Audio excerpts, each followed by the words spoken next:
Deus, ou Deus bíblico, o Deus nacional de Israel, o Rei Vav-Rei, chegou a ter uma esposa? É o que responderemos na aula de hoje, depois da abertura. Você planta a horta, eu fertilizo na sua cebola e no seu coentro.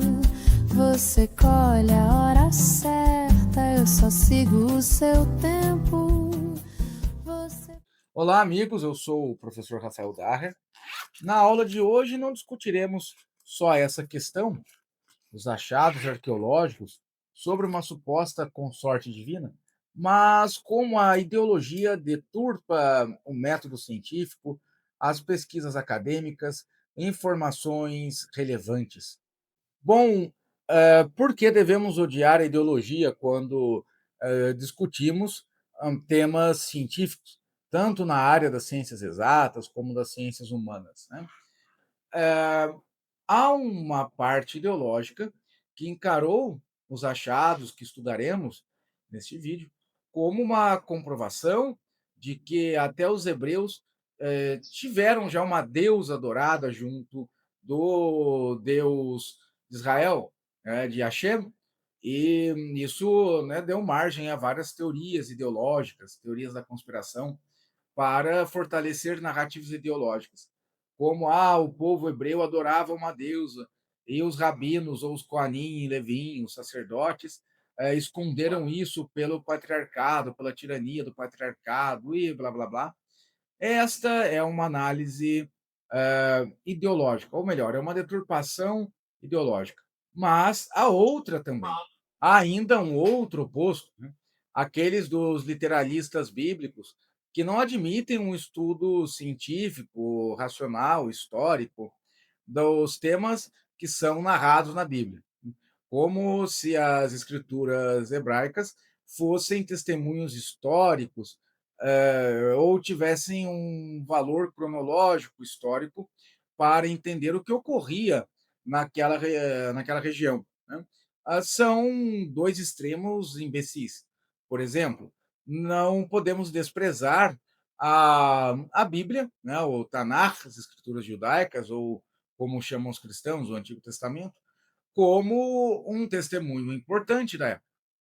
Embora, por exemplo, não podemos dar um valor histórico cronológico, como mencionei. Isso porque verbo gracia, há coisas ali que a história já comprovou que são apenas construções, como as muralhas de Jericó. As provas arqueológicas, e aqui são provas bem contundentes, né, demonstram que aquilo não ocorreu. É impossível que aquilo tenha ocorrido. Não só pela questão do milagre, tá? Porque o milagre é sempre discutível, né, em história, mas que Jericó sequer fosse uma cidade com aquela muralha. Tá?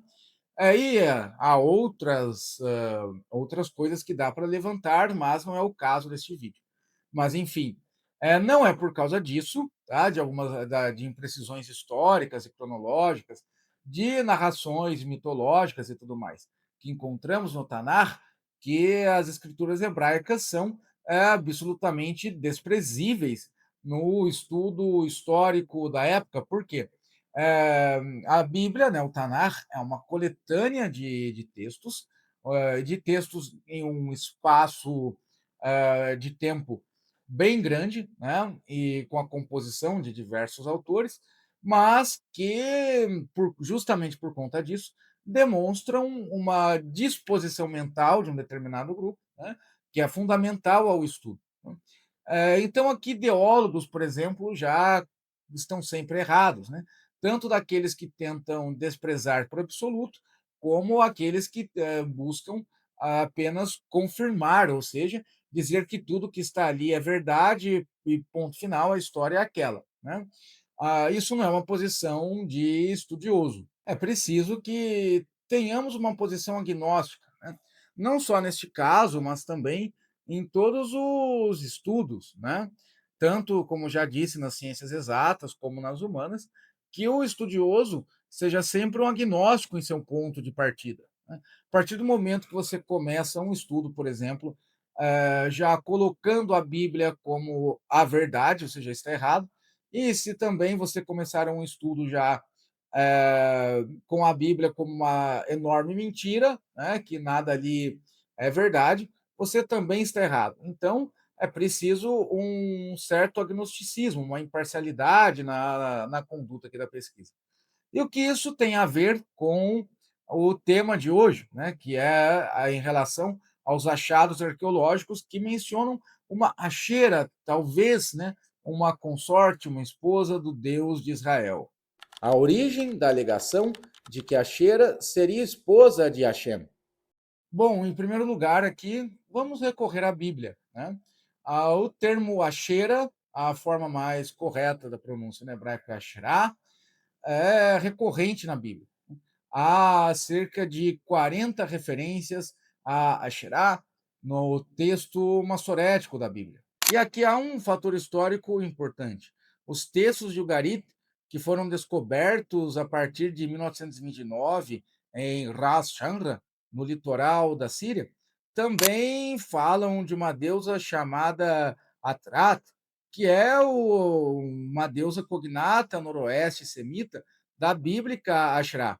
E no caso dos textos ugaríticos, ela figurava como consorte do deus supremo El no panteão cananeu da Era do Bronze tardia. A percepção de que Hashem, ao longo de sua história cultural em Israel, absorvera atributos e títulos originalmente pertencentes a El, como, por exemplo, Bereshit, que é o Criador, ou Elion, Altíssimo, e o próprio epíteto El, Deus, abriu caminho para a hipótese de que a consorte de El pudesse ser igualmente ter sido transferida para Hashem, ou Yod-Rei Vav-Rei. Esta é uma hipótese, né? Até a década de 1970, quando um achado um tanto importante, né? Ah, quase que abala por completo os rumos da arqueologia. Mas tomem cuidado com isso.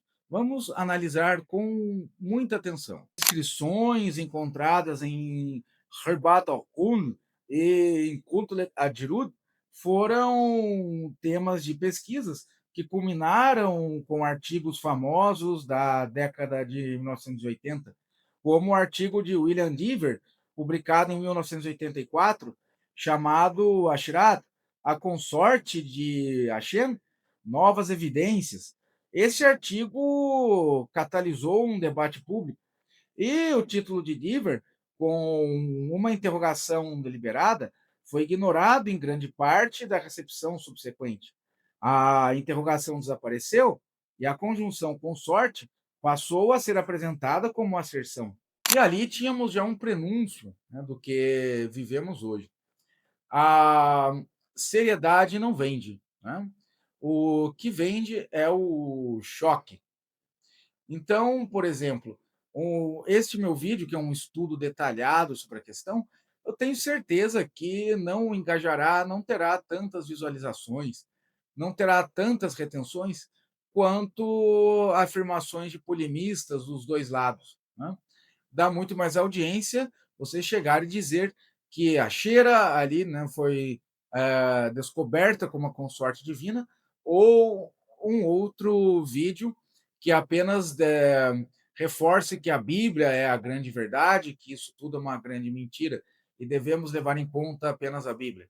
Ou também eu tenho certeza que este vídeo não chegará nem perto, né, das visualizações de alguma afirmação lunática que um Vic Vanilla faz aí em algum vídeo. A imprensa e o mercado editorial sabem muito bem disso.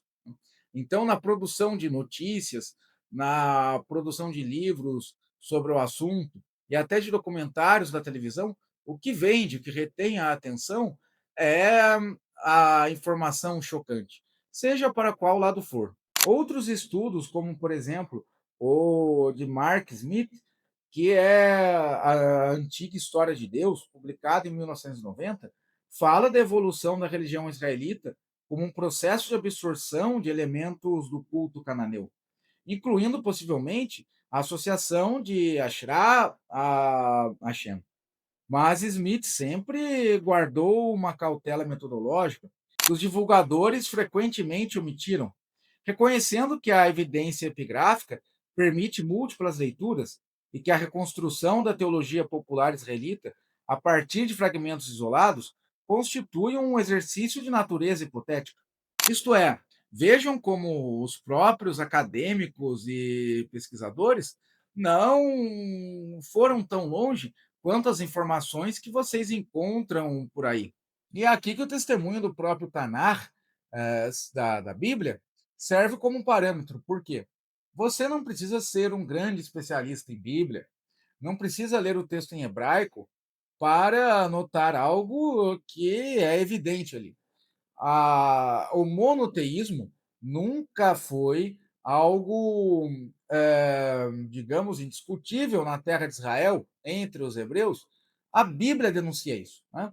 Moisés, por exemplo, falou para o pessoal: olha, vou até a loja de conveniência ali pegar um Marlboro solto, um copão, 5 minutinhos, pessoal. E quando ele volta, o povo, né, está ali adorando ao bezerro de ouro. Jezabel, a consorte, né, esposa do rei Acabe, a rainha, que era uma perversa, não teve muita dificuldade para levar o povo de Israel, os sacerdotes, a corte, né, da monarquia israelita, para a idolatria a Baal. Então, a própria Bíblia coloca isso. Né? O politeísmo, digamos assim, comia solto entre o povo. E como os hebreus absorveram uma boa parte da cultura cananeia, porque os hebreus são cananeus, né? Nasceram entre os cananeus, isso é comprovado por cerâmicas, e também aqui, né, voltamos à questão da Bíblia como um testemunho importante, pelo próprio estilo literário da Bíblia, que, graças à arqueologia, sabemos que é um estilo bem semelhante aos dos textos cananeus e não aos dos textos egípcios, né? Como boa parte da academia afirmava durante o século XIX, que era um erro. Né? Então, é claro que é bem provável que durante esses politeísmos o povo hebreu tenha adorado a diversas deusas e, quem sabe, até atribuído uma consorte feminina ao Deus de Israel, ao Deus da nação israelita.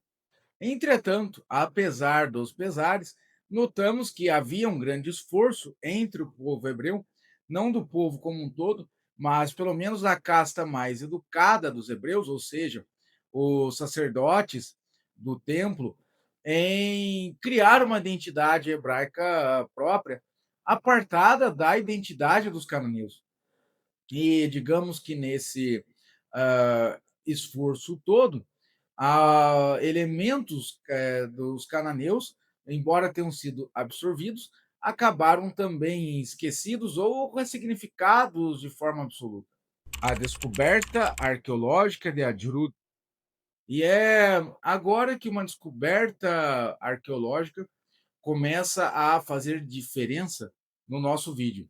O sítio de Ajrud, localizado a nordeste da Península do Sinai, aproximadamente 50 quilômetros ao sul de Cades Barnea e a 50 quilômetros a oeste de Hoceima, foi palco de uma escavação conduzida por Zeev Michel, do Instituto de Arqueologia da Universidade de Tel Aviv, que identificou o sítio a partir de relatos de beduínos locais. A partir de 1974, o sítio começou a ser levantado e, em 1975, Michel, junto de voluntários judeus, começou a fazer uma grande escavação. Já em 1976, Michel publicou na revista Kadmoniot um artigo intitulado Utilach Adrud, um local israelita do período monárquico na fronteira do Sinai.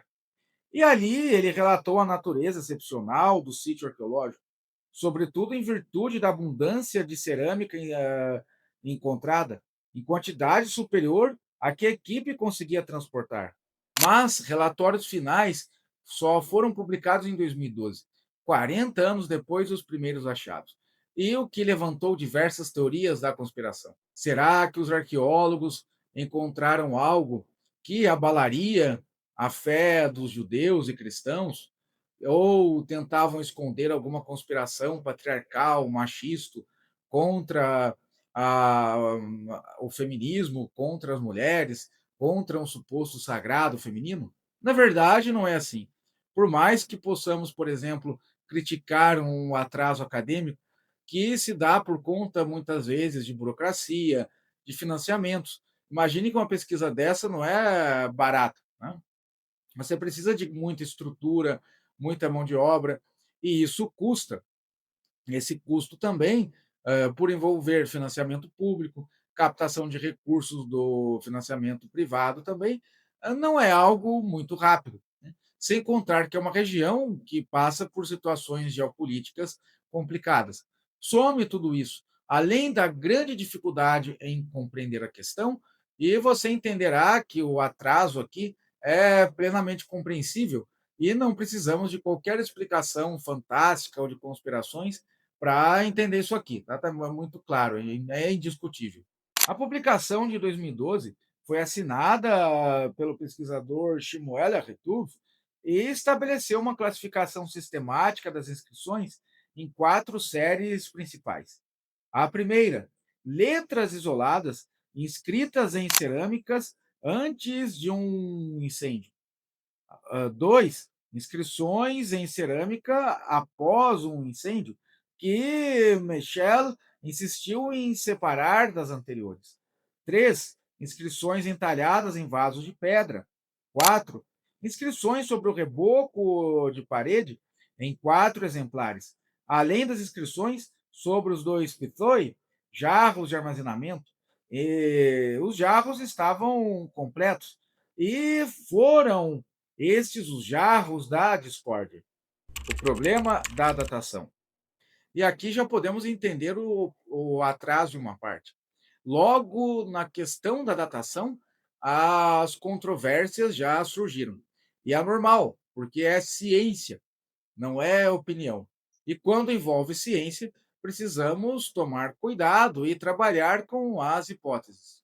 Michel, com base na análise cerâmica em datações por carbono 14, conduzidas por Israel Carme e Dorsey Gall, propôs uma data em torno de 801 a.C., correspondente ao reinado de Joás de Israel. Esta datação foi em parte confirmada pela análise cerâmica de Esther Echel e pela datação por radiocarbono, publicada em 1995. Lili Singer-Avitz, contudo, defendeu uma datação mais tardia, ao redor do final do século 8 a.C., próxima à queda da Samaria em 722 a.C. Outras opiniões, como de William Schneiderwin, colocam as inscrições ao final do século 10 a.C., mas a faixa consensual mais aceita coloca o sítio ao redor do século 8 a.C., provavelmente em sua primeira metade, com base na convergência entre a paleografia das inscrições e a tipologia cerâmica.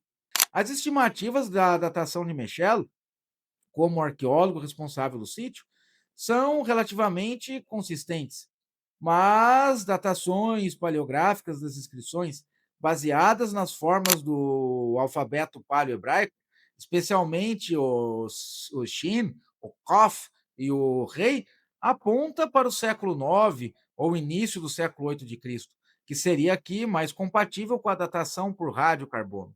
Então, vejam que a própria questão do período aqui se dá por hipóteses. Os vasos da discórdia, os pitoi, Aleph e Bet. Pitoi, o plural de pitos, o que eles são? Né? São jarros grandes de cerâmica que variam em torno de 10 a 14 quilos. E muitos desses vasos possuíam, por exemplo, inscrições, obras de arte, desenhos, pinturas e tudo mais. E 2 aqui chamaram muita atenção, justamente pela menção à Ashera ou Asherá. E aqui temos a inscrição do primeiro vaso, que é possível ler o seguinte, com as lacunas. Berhati etchen le Adonai shomron ule sherato.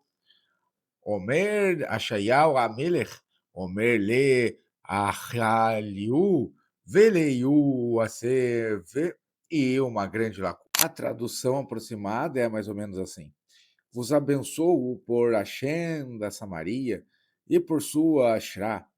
Disse a Sheial, o rei, dizei a Yahalial, a Yeoacê, e então a lacuna. E aqui temos algo que é até mais interessante do que a questão sobre a Xera, que é da menção a Samaria, diretamente ligada ao que os hebreus entendiam como Deus. A expressão Hashem Shomron, isto é o Hashem da Samaria, é interpretada de duas formas. A primeira é proposta pelo acadêmico Shlomo Lula e adotada também por outro acadêmico muito importante, John Emerton, e afirma que Shomron é um genitivo locativo. O Hashem da Samaria seria uma manifestação local ou uma epifania de Deus venerada em um santuário real da Samaria. A segunda hipótese não lê como Hashem da Samaria, mas Hashem nosso guardião. O problema aqui, e é por isso que ela não recebe uma atenção maior da maioria dos epigrafistas, é porque a sintaxe da frase parece não indicar isso. A forma Leachen Choron estabelece um paralelo significativo com a expressão do Pitos Bet, que versa La Shen Teman, encontrada em outras inscrições do mesmo sítio, e de forma mais destacada no vaso que estudaremos agora. E o que diz o vaso Bet, que ajuda a compreender o vaso Aleph? Omer le Adoni Shlen et Birkat Hen le Hashem Teman le Ashirato. Yav Omer Amarial. A tradução seria mais ou menos assim: ao meu senhor, que ele complete ou cumpra a vossa bênção por Hashem de Temã e por sua Ashera. Disse a Marial, e surge a lacuna no texto. E por que Temã é tão importante para entender o mistério? Temã é uma região que corresponde ao meridional de Edom, na vizinhança do deserto árabe, e aparece inclusive em passagens bíblicas, como no capítulo 3 de Abacuque, onde se menciona que Deus vem de Temã. A menção a um Hashem de Temã, ao lado de Hashem da Samaria, demonstra que a existência de manifestações regionais ou hipostases locais de Hashem eram veneradas em santuários distintos. É o que faz prevalecer sobre as hipóteses que tratam as menções como apenas designações geográficas de um mesmo Deus. E a terceira inscrição parece que complica um pouco mais a investigação, mas, na verdade, ajuda a solucionar. Ela foi encontrada no reboco de uma parede que era espaço de um túmulo. Ali, alguém estava enterrado. E a inscrição era a seguinte: Yelvavou kol asher yasha'al anam, ve'im patach venatan lo Hashem le'ashen ateman u'le'ashirato. A tradução é aproximadamente assim: conforme a sua inclinação desejar, tudo o que ele pedir, Hashem lhe concederá como favor.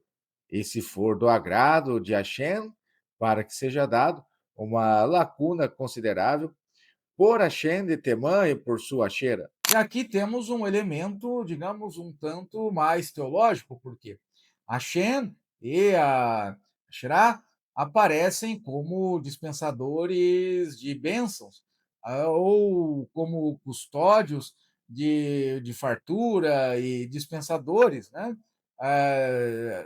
De uma estabilidade, de fontes aí de sustento. E aqui é importante notar, né, que os vasos, embora em bom estado, né, para um achado tão antigo, estavam com lacunas nos textos.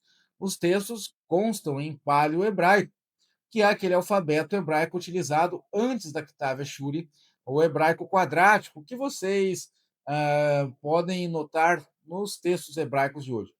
O alfabeto paleo-hebraico era um alfabeto pictográfico, e as lacunas ali prejudicam um pouco o entendimento completo dos textos. Por exemplo, o próprio Shmuel Artuv, que mencionei aqui como responsável final dos achados de Meshel, fez diversas revisões na transcrição de Meshel e até disse que faltou cautela metodológica dos pesquisadores da década de 1970. Ele diz, por exemplo, que talvez na palavra Sheraton o Tav pudesse ser um re final e não um Tav. Isso é de uma importância capital. Já, por exemplo, Erhard Bloom diz que as lacunas podem nos levar a entender que o texto dizia Le Hashem ve le Asherato, isto é, você teria aqui um vav conjuntivo antes da preposição, correspondendo ao padrão regular de dois nomes regentes com um único genitivo compartilhado, o que faria com que a tradução fosse a Hashem e a Asherah de Hashem. Uma leitura que, se for aceita, dissolve por completo a construção de coordenação entre duas entidades divinas. E agora os achados de Alcun deixam a questão um pouco mais fácil de compreender. De novo, uma inscrição tumular. Uriale, Uriala, Asar, Ketavá, Barech, Uriale, Ashenumi, Shomeriou, Le, Sheratou, Oshianlo. A tradução é mais ou menos assim. Unial escreveu ao oficial Urial, que escreveu, Urial seja abençoado por Hashem, e por Hashem de Samaria, por sua cheira, salva-o, e a partir daqui é apenas lacuna. Este achado também levantou diversas discórdias. Por exemplo, a menção a Asher, que é interpretada por Diver, Lemer, Milet e pelo próprio Artuv como o próspero ou o distinto, é algo que o também importante pesquisador Midman questiona, pois dificilmente o indivíduo judeu da época destacaria sua própria prosperidade em uma inscrição funerária. A expressão seja Urial abençoado por Hashem também causa discórdia. Miller, Mitman e Artuv sugerem a leitura seja Urial abençoado por Hashem, enquanto o outro também importante, Zionis Evit, lê eu abençoei, introduzindo um tav que outros epigrafistas não identificaram na superfície da inscrição. Discussão filológica, o valor semântico de Ashirot ou Lasherato. Ponto 1, que é indiscutível e pacífico. Ashrá é a forma de um substantivo feminino. Eu poderia agora dizer, como Nelson Rubens, ok, ok, mas o problema é que a Xeratô começa a causar controvérsias, pois ela indica a ocorrência com sufixo possessivo da terceira pessoa do singular masculino, o que então faz a forma do hebraico bíblico padrão, isto é, a Shiratô com a consoante rei servindo como letra mãe de leitura para a vogal de som A antes do sufixo. Mãe de leitura é uma forma comum nas escritas semitas, onde a consoante serve apenas para carregar um som de vogal, sem que faça parte da leitura ou forme uma sílaba. Esta forma é bem atestada no hebraico do século 8 a.C., o que Zevit indicou em suas pesquisas, que compara o rei como mãe de leitura em formas onomásticas bem comuns, como, por exemplo, Yotbatá, Timatá ou Efratá. Ele propôs, com base em um estudo de analogia, que a forma deve ser lida como Shiratá, uma feminização dupla, o que, caso seja correto, sugere um nome próprio divino, em vez de um substantivo comum. Já Joseph Trooper, baseando-se em reconstruções onomásticas do nome divino Yod-Rei Vav-Rei, Hashem, argumentou que a terminação em A, em Yod-Rei Vav-Rei, pode representar um caso absolutivo preservado, o que eliminaria a necessidade de ler o rei final como sufixo possessivo. A expressão, então, seria apenas Hashem e Ashrá, sem o possessivo. Esta proposta é bem engenhosa, mas nunca conquistou aceitação majoritária entre os epigrafistas, sendo que a maioria continua a ler o rei como sufixo pronominal da terceira pessoa do singular. Por que temos um problema? Não é comum, tanto no hebraico bíblico como no hebraico encontrado em inscrições, que os nomes divinos recebam sufixos possessivos. A acadêmica Judith Hadley observou que o uso de sufixo pronominal, bem comum no ugarítico, não tem exemplo em nenhum lugar do hebraico bíblico quando falamos de nomes próprios divinos.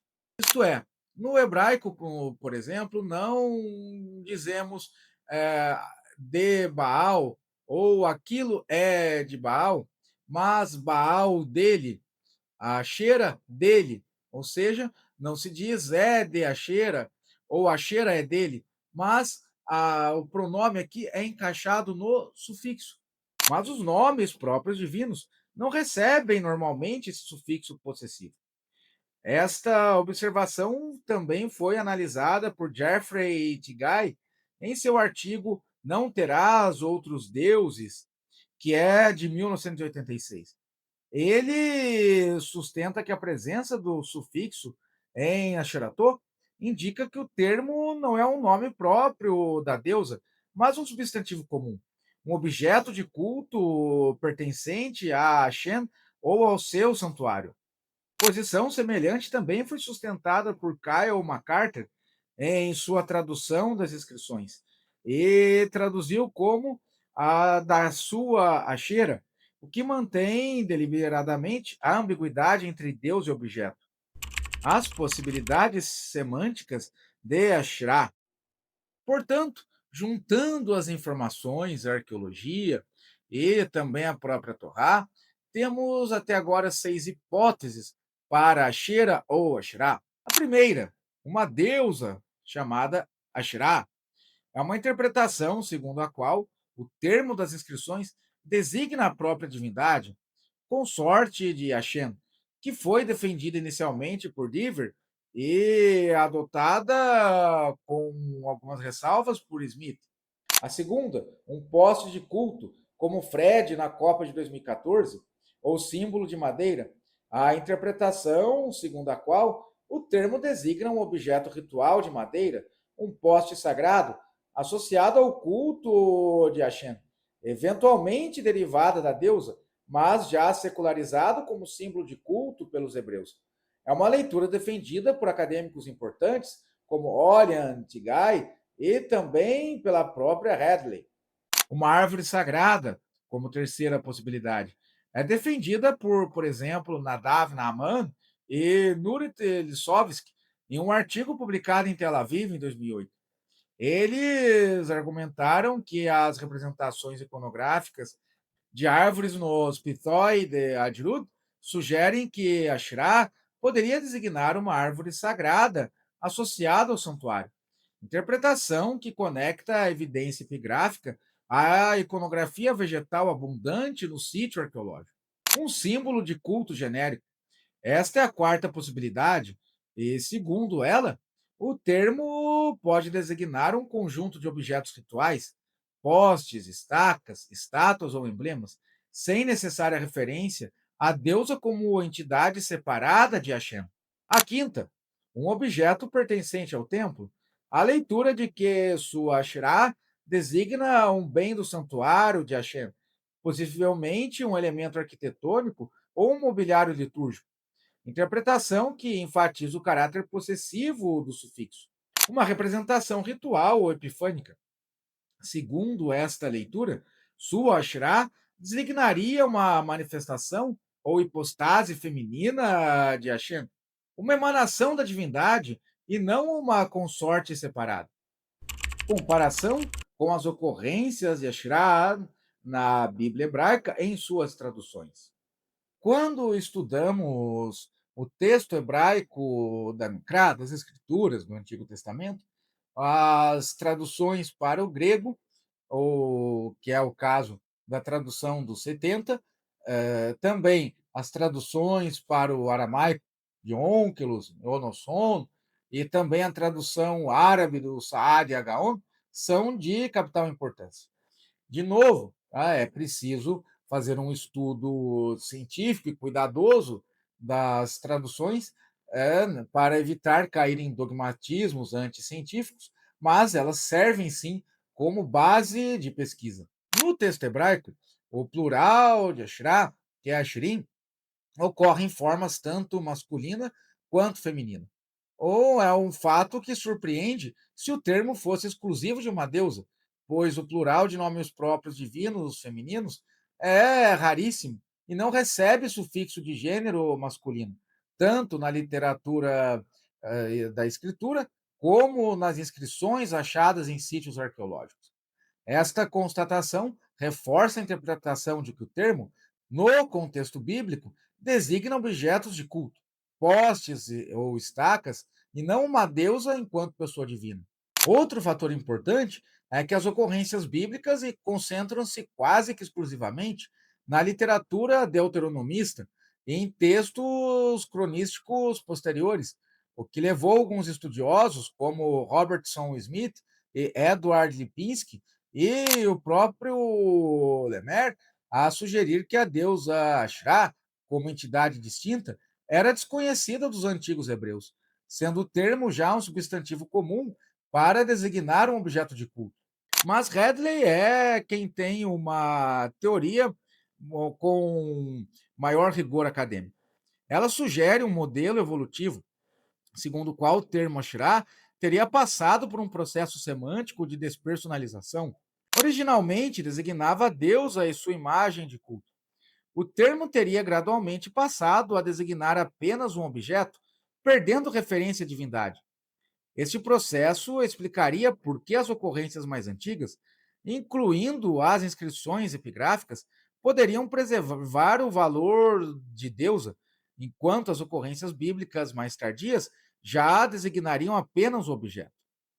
A Septuaginta, isto é, a versão grega, podemos dizer que a versão dos 70, pelo menos no que tange aos 5 primeiros livros da Bíblia, ou seja, os livros de Moisés, foi produzida em torno do século III a.C., ressaltando que não podemos dizer o mesmo de outros livros da Bíblia que depois foram traduzidos ao grego e enxertados na versão dos 70. Ali, o termo Asherá é traduzido pelo grego alsos, que designa um recinto sagrado, um bosque ou um femenos, que era um espaço sagrado delimitado, normalmente composto com árvores. Os tradutores da versão dos 70, da versão grega, estavam em Alexandria. Eles eram familiarizados com o universo pagão, com os deuses pagãos, tanto do Egito, da Babilônia, como também da Grécia. E é evidente que eles não comeriam uma bola tão grande, não? Isto é, se eles não traduziram como deusa, é muito provável que já naquela época, entre os hebreus, tanto da terra de Israel como entre os hebreus do mundo de Alexandria, a palavra Shirá já não designava mais uma deusa, e sim um objeto de culto. E agora podemos falar também dos Targumim do aramaico, isto é, o de Onkelos. Onkelos foi, antes de se tornar judeu, de se converter ao judaísmo, o romano Áquila, que era da nobreza romana, parente do próprio Tito, que destruiu o templo, e ao se converter ao judaísmo, traduziu, ou melhor, interpretou o texto da Torá hebraica para o aramaico. Ele traduz Asherah para Atsa, que é árvore em aramaico. Também faz o mesmo com o plural Asherim para Atsim, árvores. E reforça então a interpretação de que Asherah era uma árvore ou algum objeto de madeira. O Targum Yonosson traduz para um aramaico diferente do utilizado por Onkelos, e em formas variadas. Algumas vezes, como Pulhan Tauta, que significa algo utilizado para o serviço de idolatria. Outras vezes, como Salmaia, que significa imagem, ídolo de imagem. Ou também como Tavan, que significa objeto de culto. A peshita, que é o dialeto aramaico oriental, traduz como ilana, árvore, ou em algumas outras ocorrências, como ilta, que é bosque ou um coletivo de árvores plantadas para culto. O texto massorético, que é a Bíblia no hebraico quadrático, a Ketava Shuri, com os sinais de vogal, também trazem aqui algo interessante. A vocalização massorética de Asherá, com o artigo definido Ra, e também com o sufixo do Vav final, reflete a leitura da tradição hebraica do primeiro milênio depois de Cristo, que já colocava o termo Ashrá como algo totalmente desprovido de qualquer conotação de divindade pessoal. Se a questão filológica é complicada, imagine a iconográfica, pois algumas gravuras ali pareciam indicar alguma outra tese, que no caso é a figura de Bes, uma divindade egípcia. O vaso Aleph exibe no seu topo, na mesma superfície onde se encontra a inscrição principal, duas figuras antropomórficas de corpo inteiro, flanqueadas por um bovídeo e acompanhada por uma figura feminina sentada que segura um instrumento musical, ou, segundo alguns pesquisadores, um implemento têxtil. As figuras centrais são bípedes, exibem características de baixa estatura, proporções desproporcionais entre cabeça e corpo, estão cobertas por pontos polimorfos que Michel interpretou como símbolos. Isto é, não representavam para ele algum tipo de vestuário, mas uma marcação ritual ou sobrenatural. O vaso B apresenta temas semelhantes, figuras de baixa estatura com braços erguidos, um bovídeo, ou talvez um leão ou felino, e uma árvore estilizada flanqueada por caprídeos que se alimentam de seus ramos. Tema que lembra muito a iconografia da árvore sagrada, amplamente atestada no Levante e no Egito. E é importante notar o local no qual estas figuras aparecem nos vasos. No vaso A, elas estão abaixo da inscrição que menciona a Ashrá. Esta justa posição espacial levou numerosos estudiosos e divulgadores a pressupor uma relação intencional entre imagem e texto. As figuras seriam então representações de Hashem e sua consorte Ashrá. Mas aqui é preciso fazer uma crítica. A análise estratigráfica da superfície do vaso Aleph demonstra que o desenho foi acrescentado depois da inscrição, isto é, em momento posterior à escrita do texto. Essa observação, que foi feita pela própria equipe de publicação do relatório final, compromete gravemente a suposição de que texto e imagem constituem uma unidade intencional. A identificação das figuras dos vasos como representações do deus egípcio Bes ou de entidades semelhantes é uma interpretação amplamente aceita entre os arqueólogos e historiadores do Antigo Oriente Próximo.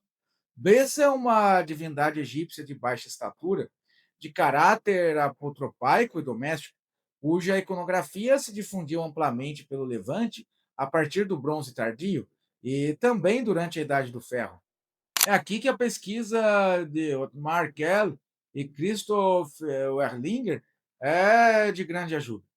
Na obra Deuses, Deusas, Imagens de Deus, na antiga Israel, eles analisaram exaustivamente a iconografia de Adirut e também analisaram segundo uma comparação com o corpus levantino e egípcio. concluindo que as figuras centrais do vazoá são inconfundivelmente figuras de Bes ou de entidades da mesma família iconográfica. Eles observaram que a presença de Bes em contextos israelitas não é rara. Amuletos e figurinhas estão em diversos sítios de Israel e de Judá, particularmente em contextos domésticos e funerários, onde sua função apotropaica, a proteção contra o mal, era particularmente frequente, principalmente em relação à gravidez e ao parto. Como o sítio arqueológico fica numa rota importante entre Israel e Sinai, a iconografia aqui, então, não é algo que nos assusta muito. A identificação de figuras como representações de Hashem e, assim como de Asherah enquanto sua consorte, foi proposta por alguns estudiosos, principalmente pelo já citado Diver, mas essa identificação enfrenta objeções formidáveis que levam a maioria dos arqueólogos e historiadores da arte a rejeitá-la. A primeira está no próprio tipo de arte, as proporções, o estilo e tudo mais.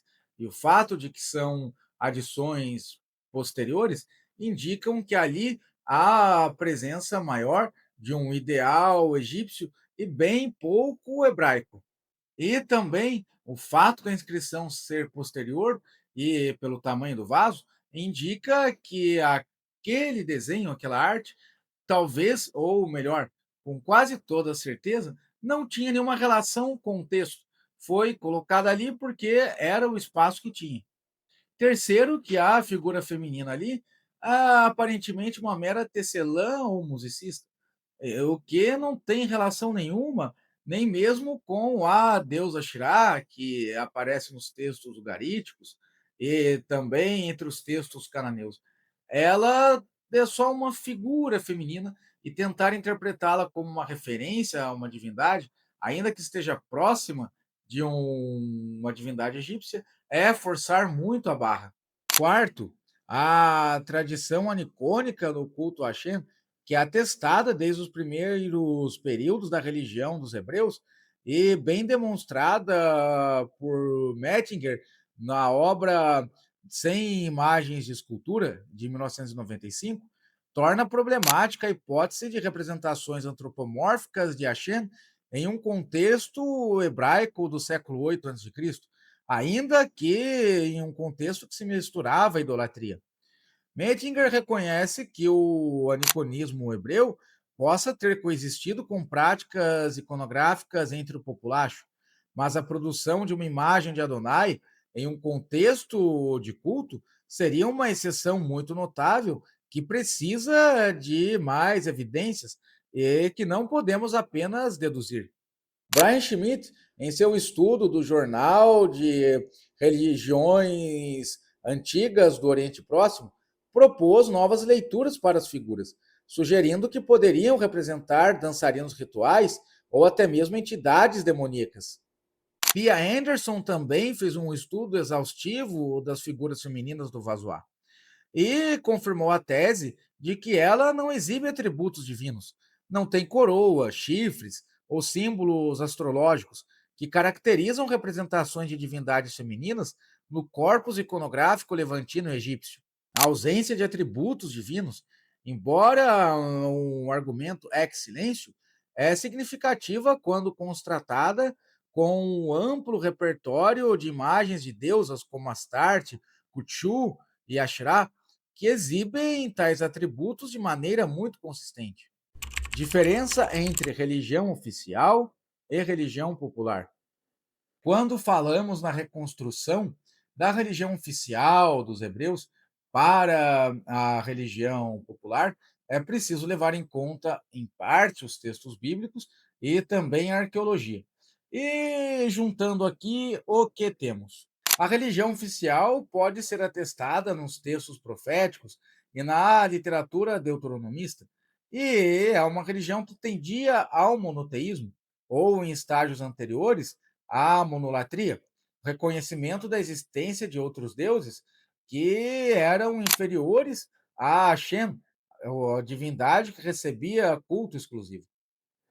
A religião popular era formada por práticas culticas realizadas em contextos domésticos, rurais e periféricos, frequentemente fora do controle do templo, dos oficiais e dos círculos sacerdotais. A evidência arqueológica desta religião inclui figuras de mulheres com seios grandes, moldadas em série, encontradas em grande quantidade em sítios arqueológicos de Judá dos séculos 8 ao 7 a.C., além de amuletos como os de Bes e de outros deuses egípcios, como também altares domésticos. Arthur usa estes dados para construir uma teoria interessante sobre os achados arqueológicos em relação a Shera e Hashem.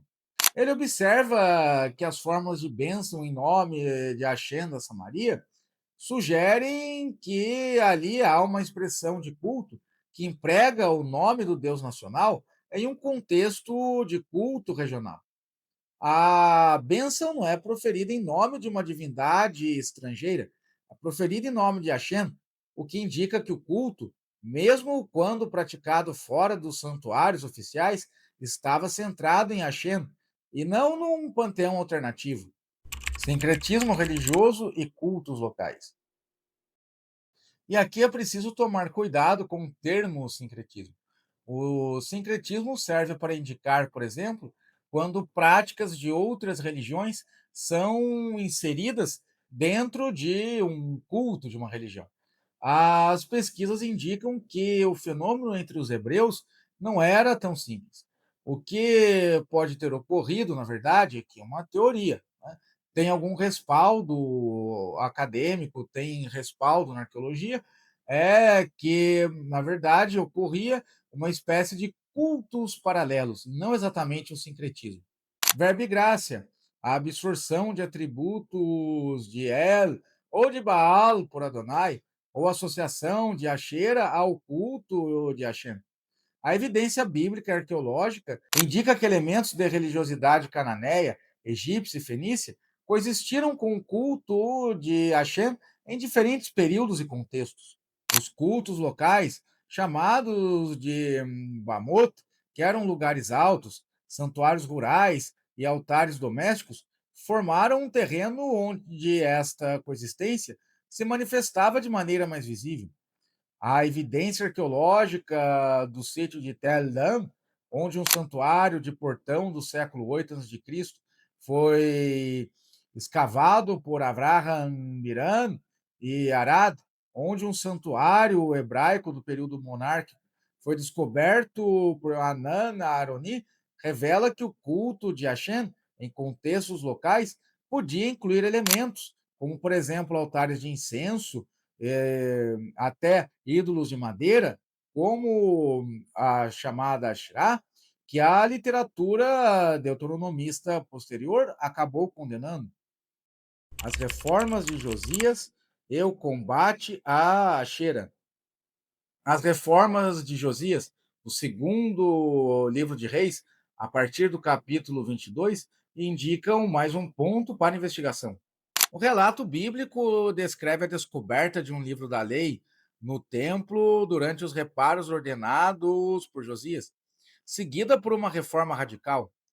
O texto bíblico diz: o rei tirou do templo de Hashem todos os utensílios feitos para Baal, para Asherá e para todo o exército dos céus, e os queimou fora de Jerusalém.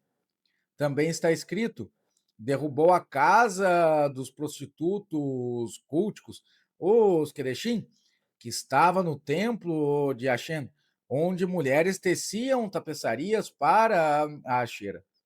E também derrubou os altares dos Bamot, que estavam à entrada da porta de Josué. É claro que a historicidade das reformas de Josias, conforme narradas no segundo livro de Reis, é tema de debate e não há provas de que ocorreram daquele jeito. Mas, de fato, é um consenso, é um dado histórico de que alguma reforma ocorreu ali naquele período por conta do próprio declínio assírio. Também, no primeiro livro de Reis, no capítulo 15, é atribuído a Assá, rei de Judá, a remoção de Macá, sua mãe, de ser rainha-mãe, porque ela fizera um ídolo Mifelecet para Ashera. Embora a sintaxe hebraica seja ambígua quanto à relação entre Mifelecet e Ashera, no livro 2 de Reis, no capítulo 21, temos o relato do reinado de Manassés.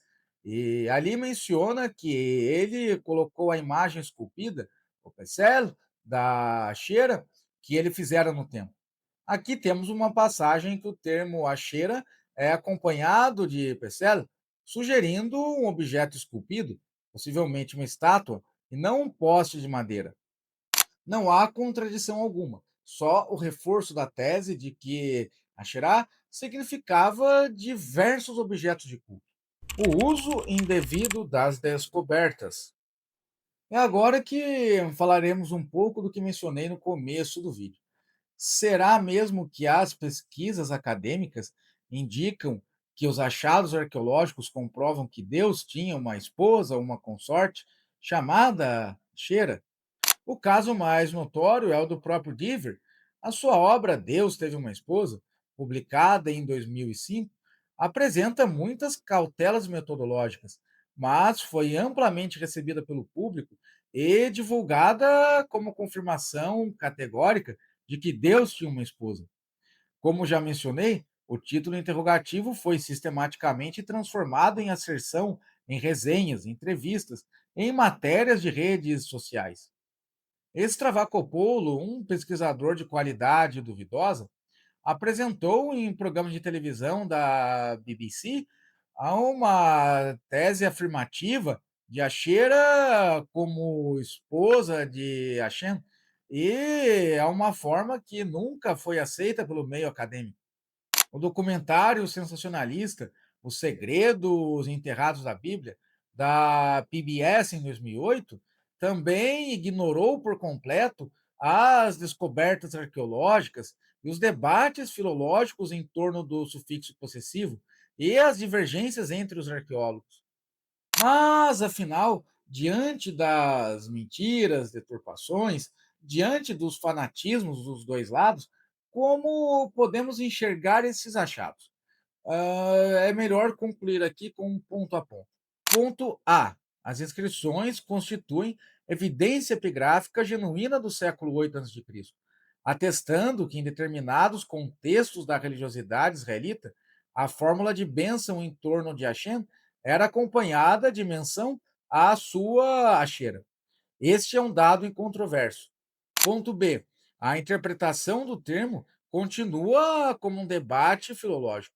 A presença do sufixo possessivo é compatível com a leitura de objeto cultico pertencente a Hashem, com a leitura a Deus Asherah como possessão ou consorte de Hashem.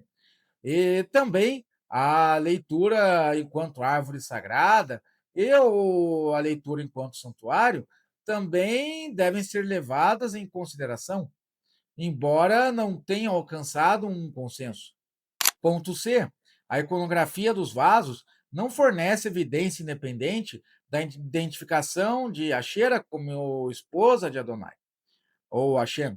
As figuras são melhor identificadas como representação de Bes ou de entidades semelhantes, e a separação cronológica entre texto e imagem compromete a suposição de uma relação intencional entre ambos.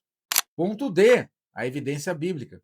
A ocorrência predominante de Asherah com artigo definido, sua tradução como objeto de culto em versões antigas, como dos 70, os Targumim e a Peshita, e seu uso na literatura deuteronomista de condenação a culto favorece, na maioria das ocorrências, a leitura de um objeto de culto. Ponto E.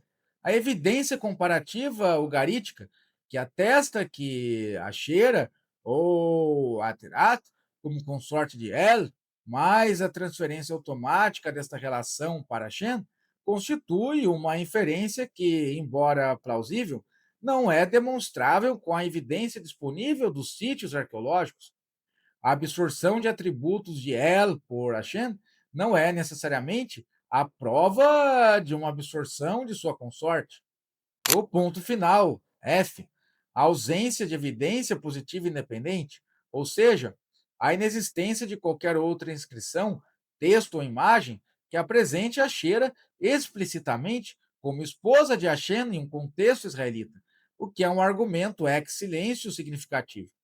As inscrições de Adjurud de Alcon, se interpretadas como atestando uma consorte divina, ainda permanecem como evidência isolada e ambígua para uma afirmação de tamanha magnitude. E agora, um ponto aqui que deixei no título, porque odeio ideologias. As ideologias destroem a ciência, destroem a pesquisa séria. Por quê? Se você reparou bem no vídeo todo, há muitas questões formidáveis que esses achados arqueológicos nos deixaram. A questão é que foi dado um foco através da ideologia à suposta esposa divina, uma discussão que, por exemplo, é totalmente anacrônica. Os hebreus, certamente, daquele tempo, não se preocupavam nem um pouco com isso. Na verdade, há muitos temas bem relevantes que esses achados levantam e que não receberam atenção acadêmica, não receberam atenção midiática, como, por exemplo, a questão da religiosidade no mundo hebraico, no mundo garítico, no mundo cananeu, a, a troca de informações, de rituais mágicos, de amuletos, enfim, toda uma noesis, toda uma forma de pensar, como as pessoas viviam naquela época, né? Tudo isso é deixado para trás para reduzir achados importantíssimos, né, a uma questão ideológica do nosso tempo, da nossa época. Então, espero que vocês tenham aproveitado bem este vídeo. Agradeço a quem ficou até o fim e comenta aí qual tema você gostaria que fosse analisado de uma forma como eu fiz nesta aula, né, bem detalhada. Um grande abraço, pessoal. Obrigado. Curtam, divulguem, compartilhem. Eu dependo desse tipo de interação para continuar com os vídeos gratuitos aqui para vocês. Um grande abraço.